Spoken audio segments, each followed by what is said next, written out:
আজই কিন্তু কলকাতায় চলে আসছেন মুখ্য নির্বাচন কমিশনার জ্ঞানেশ কুমার সহ কমিশনের একেবারে ফুল বেঞ্চ। ইতিমধ্যেই শহরে চলে আসছেন ডেপুটি নির্বাচন কমিশনার। পুরো বিষয় নিয়ে এখনো পর্যন্ত আপডেট কি রয়েছে আমরা জানবো, কথা বলবো। অর্কদীপ্ত মুখোপাধ্যায় এই মুহূর্তে আমার সঙ্গে রয়েছেন, আমাদের প্রতিনিধি সরাসরি। অর্কদীপ্ত, কমিশনের ফুল বেঞ্চ আসছে, তার আগে ডেপুটি নির্বাচন কমিশনার তিনি চলে এসেছেন। গুরুত্বপূর্ণ বৈঠক হতে চলেছে কাল এবং তারপরের দিন, আপডেট কি?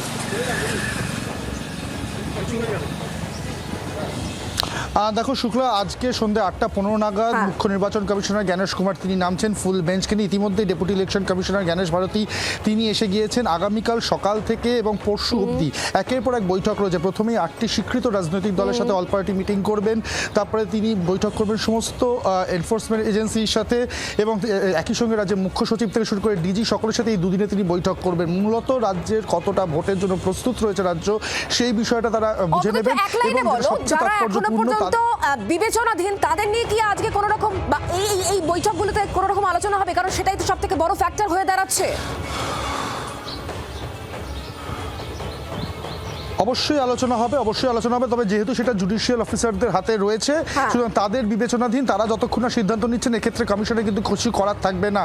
ভোট ঘোষণা হয়ে গেলে সঙ্গে থাকো প্রতিবাবু, আমি আপনার কাছে জানার চেষ্টা করবো এটা এই যে সামনে নির্বাচন কবে হবে সেটা বা কত দফায় হবে তা নিয়ে এখনো আলোচনার হয়তো বাকি রয়েছে, কিন্তু তার মধ্যেই নির্বাচন কমিশনের ফুল বেঞ্চ আসছে এবং ভোটটা সময় মতো হবে কিনা তা নিয়ে তো এই মুহূর্তে প্রচুর প্রশ্ন।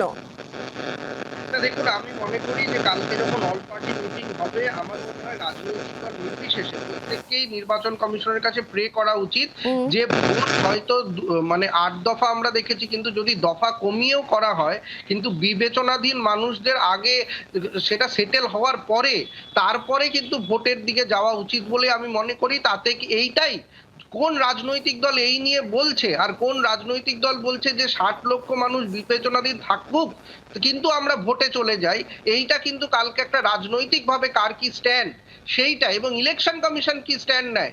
এই যে ফুল বেঞ্চ, আপনাকে মনে রাখতে হবে কেন্দ্রীয় বাহিনী অলরেডি চলে এসছে, ফলে আইন শৃঙ্খলার পরিস্থিতি একদিকে আর একদিকে ভোটার তালিকার পরিস্থিতি, এই প্রতিবাবু ধন্যবাদ আমাদের সঙ্গে সরাসরি থাকার জন্য। অর্কদীপ্ত, তোমাকেও ধন্যবাদ আমাদের সঙ্গে সরাসরি থাকার জন্য। বাংলার আওয়াজ, বাঙালির আবেগ, জি 24 ঘন্টা।